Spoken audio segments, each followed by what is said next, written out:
What's going on, everybody? This is Jose Betancourt, and as always, thank you for viewing my videos. So what you're seeing now is somewhat like the Matrix. You're seeing double. While I'm recording a video of a video I recorded earlier.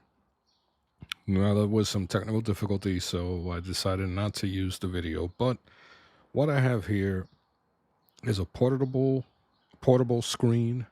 It's a portable monitor by Jren. And what I'm showing you is the cover that is built into the monitor. It has 4 speakers that is also built into the monitor. And when you take off the in-body screen protector, it also doubles as a kickstand. The top half of the cover will become magnetically attached to the back, and then you can fold out the bottom, giving you a nice little kickstand so that you can use this monitor. Now, the cool thing about this monitor is that I have my iPhone attached to it. So I can watch, for example, videos I've recorded on my iPhone 12 Pro Max, attach it to the screen, preview it, or I could even edit on this screen. So let's try that right now. I haven't tried it. Oh, there goes a funny meme. There goes some photos. So let's see. So what you're seeing is everything that is on my iPhone. Now, you can do this with an Android phone. You can do this with an iPad tablet if you want. So let's go to, I don't know if I have, well, I do have Lumafusion. So let's check out Lumafusion. The beauty of this is that I can lay my iPhone sideways and begin to edit. So as you can see, I'm editing, or pretending to anyway. So this is really cool. And when would you use something like this? Well, you would use it if you were at an office, and let's say, and I hope you guys don't mind me adjusting the screen here. So let's say, for example, like myself, I have an iPad, I have an iMac in my bedroom.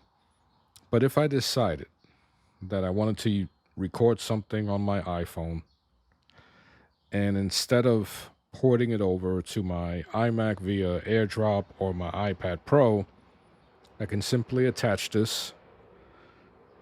I can simply attach my phone to the monitor and do the editing from there, because the iPhone 12 Pro Max is powerful enough to do full-blown video editing on Lumafusion. So what else can I do? Well, let's find out. I can go on Garageband and I can create stuff, create songs.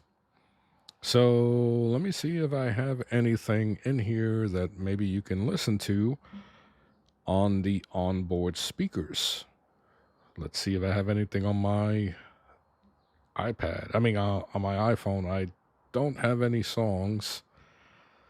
Okay, so we do have some that I've made throughout the years. Let me see if I find something that I can play on these speakers, because it does have 4 speakers. And let's see. Okay. We'll play this one. And on each side of this monitor, you have some, oh, missing sound. Okay. Oop. Okay. So whatever.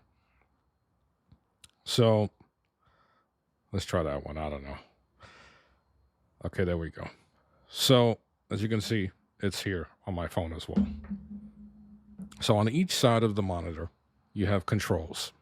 Well, actually, on the left side, if you were looking straight ahead, as we're doing now, at this monitor, on the left-hand side, you have controls. You have the power button, and you have a menu button.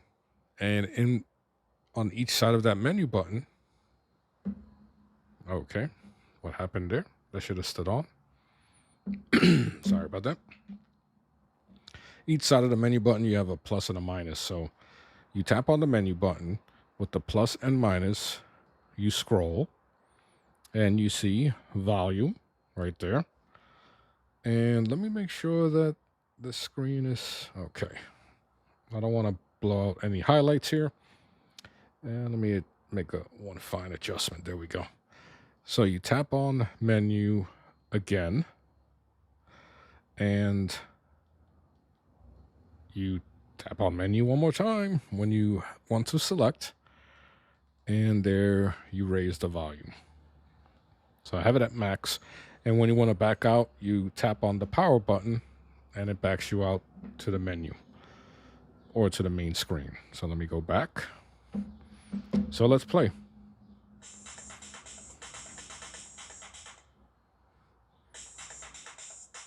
All right, so I'm going to put the microphone a little closer to the speakers.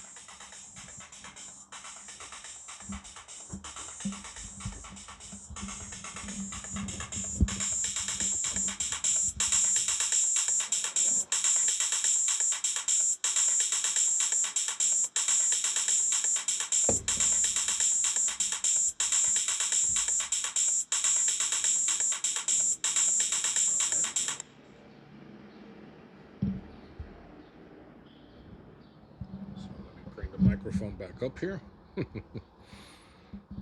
So that was a little tune or a little beat that I made up or I created via Garageband.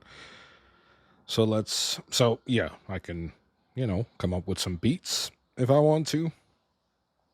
I use this program to do, I don't want to allow tracking, no. And if I want to edit this photo, will it let me do it? No. So this is not a good example. But you can do text over photos and stuff like that. So I'm just showing you certain software that I would use that would come in handy if I were to use it on this portable LCD monitor. And in a second, I'm going to tell you exactly some of the specs of this portable monitor. So let's go to a photo that I can, let me see.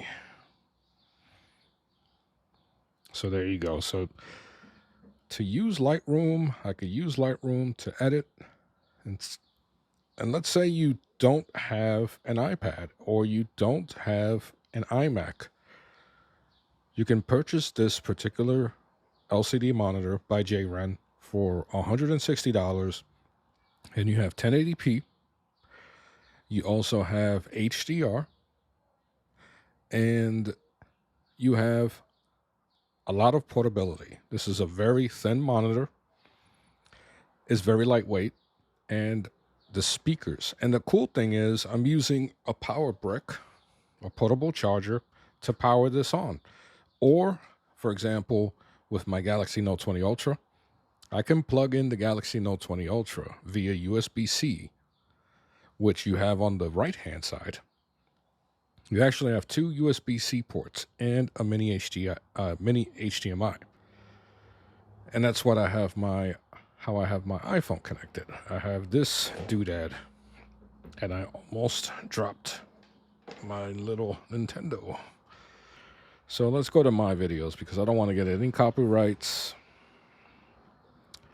Okay, so we're scrolling my videos. So let's say, and I'm going to have to lower the volume.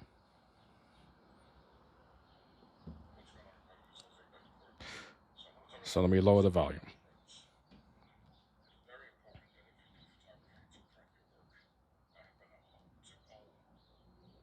Okay, so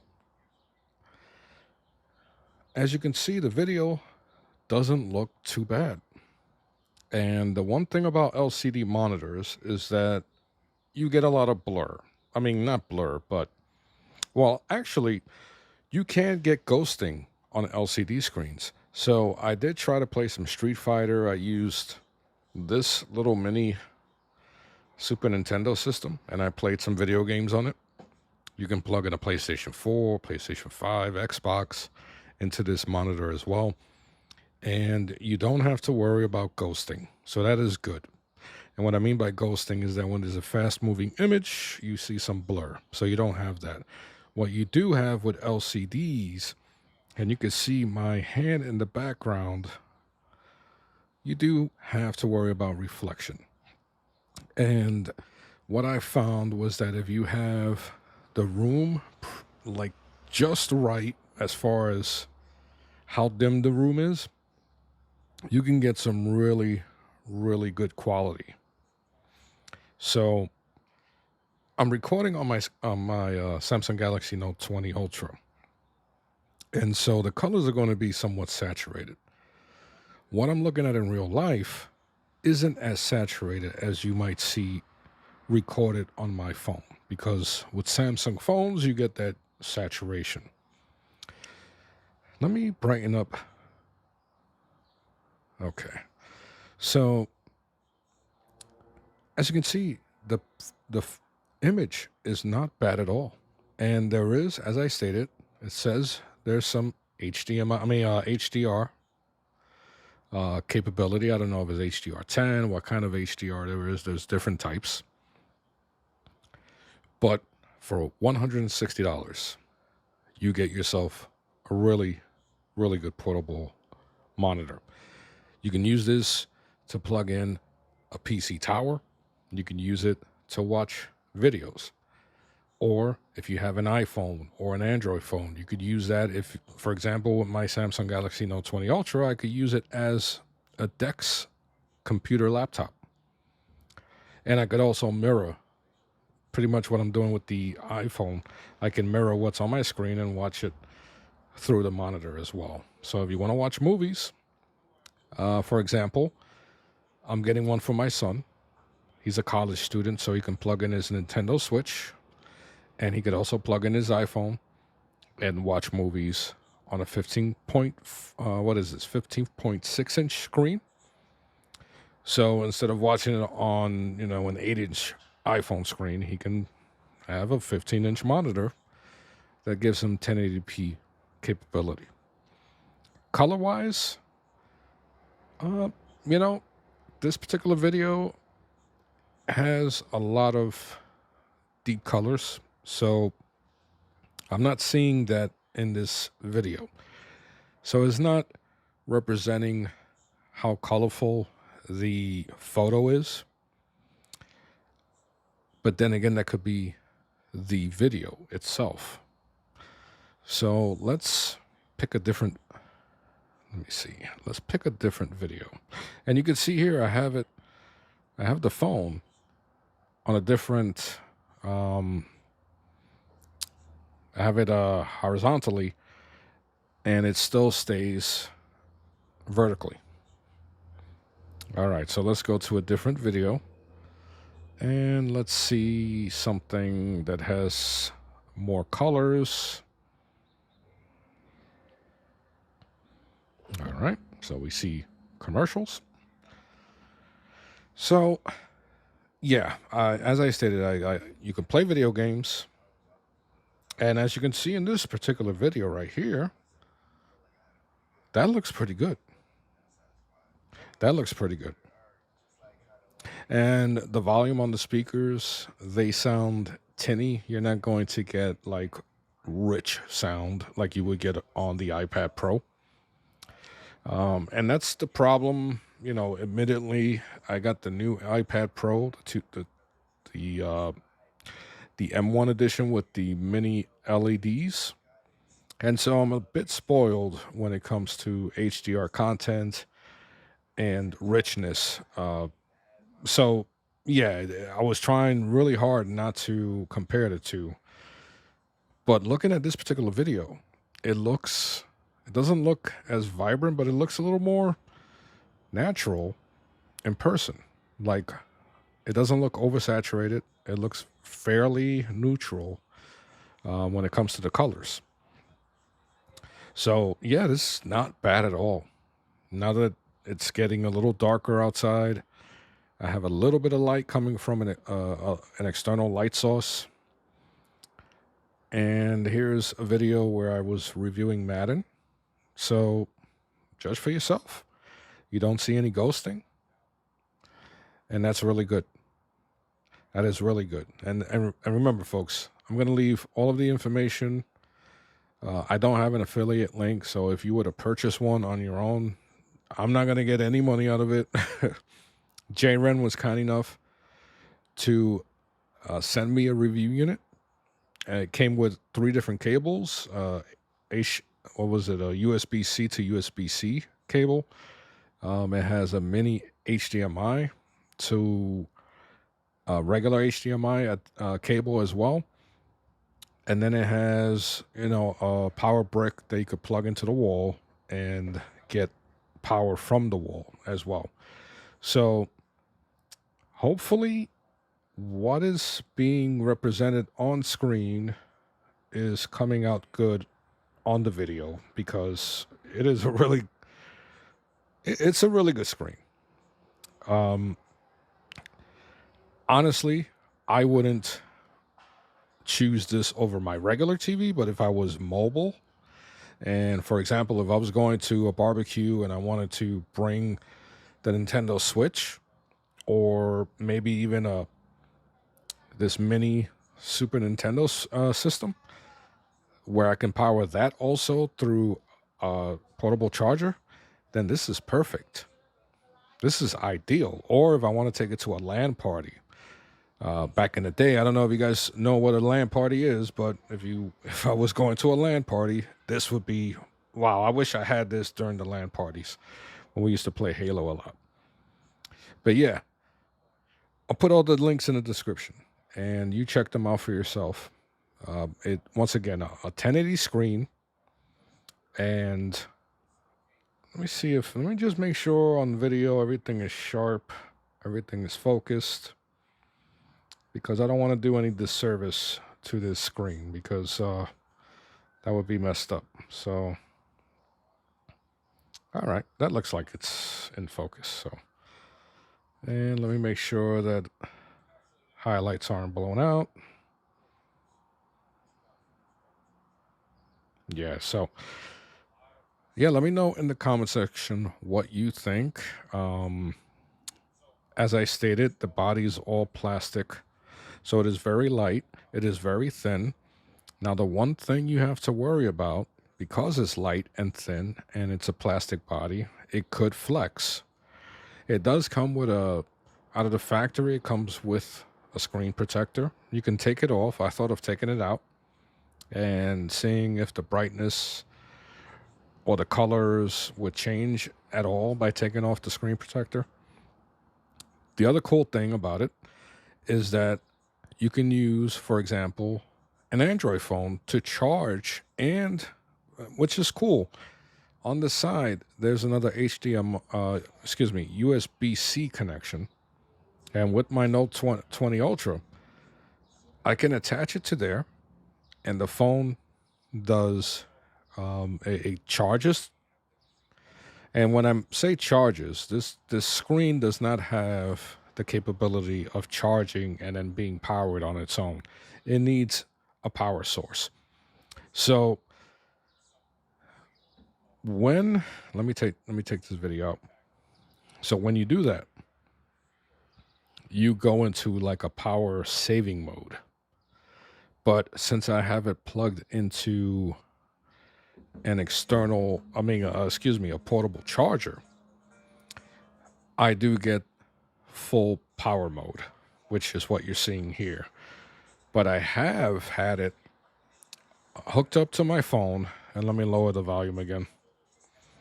I've had it hooked up to the phone, and it went into a power save mode, but it still worked, but the screen was a little dimmer. Colors didn't seem as rich. So that's one thing that's to consider as well. So keep that in mind.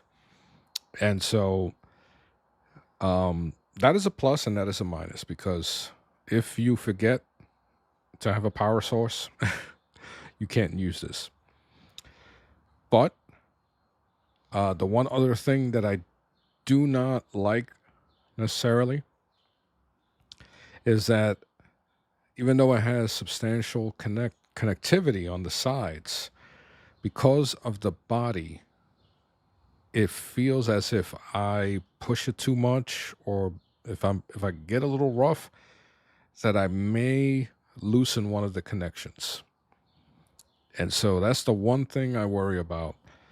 And it could happen with someone like me in particular, because I'm kind of rough with my electronics when it comes to connecting stuff. I'm a little rough.